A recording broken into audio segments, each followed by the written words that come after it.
नमस्कार, पुन्हा एकदा आपले स्वागत आहे मित्रांनो। राज्य कर्मचाऱ्यांच्या पगाराची शेवटी तारीख ठरली।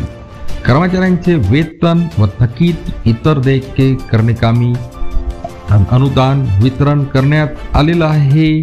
त्याबद्दलची सविस्तर अपडेट आपण घेणार आहोत। नेमकं कधी पगार होणार हे जाणून घ्या व्हिडिओच्या माध्यमातून। त्याकरता व्हिडिओला शेवटपर्यंत पहा। चॅनलला सबस्क्राईब करणं नसेल सबस्क्राईब करून घ्या, व्हिडिओला लाईक करा आणि व्हिडिओला लाईक केल्यानंतर ही बातमी आपल्या मित्रपरिवाराला सुद्धा शेअर करायला विसरू नका। तर मित्रांनो, कर्मचाऱ्यांचे वेतन थकीत व इतर देयके अदा करण्याकामी अनुदानाचे वितरण करण्यात आले आहे। याबाबत शालेय शिक्षण व क्रीडा विभागामार्फत 9 एप्रिल 2025 रोजीच महत्त्वपूर्ण शासन निर्णय निर्गमित करण्यात आलेला आहे। सदर शासन निर्णयानुसार नमूद करण्यात आले आहे की 2025-26 आर्थिक वर्षातील शालेय शिक्षण व क्रीडा विभागाकरता अर्थसंकल्पित झालेला व वित्त विभागामार्फत बिम्स प्रणालीवर प्राप्त झालेला निधी वितरित करण्यास मान्यता देण्यात येत आहे।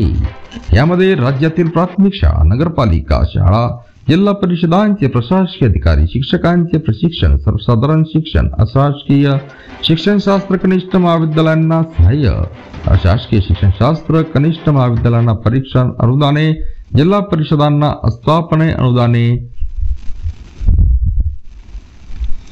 संस्थानिक संस्थांना अर्थसहाय्य, मुंबई पालिका अनुदान, माध्यमिक शाळांची तपासणी, माध्यमिक शाळांची तपासणी अनुदाने, सैनिकी शाळांना सहाय्यक अनुदान, अशासकीय कनिष्ठ महाविद्यालयांना सहाय्यक अनुदान अशा विविध लेखा शीर्षकानिहाय निधीचे वितरण करण्यास मंजुरी देण्यात आलेली आहे। सदर निधीचे वितरण करत असताना दिनांक 1 मे 2001 रोजी अथवा त्यानंतर 2 पेक्षा अधिक अपत्य असणाऱ्या अर्जदार सदर अग्रिमाचा लाभ घेता येणार नसल्याचे नमूद करण्यात आले आहे। तसेच सदरचा निधी ज्या उद्देशाकरता वितरित करण्यात आलेला आहे त्याच उद्देशाकरता खर्च करण्याचे निर्देश देण्यात आलेला आहे।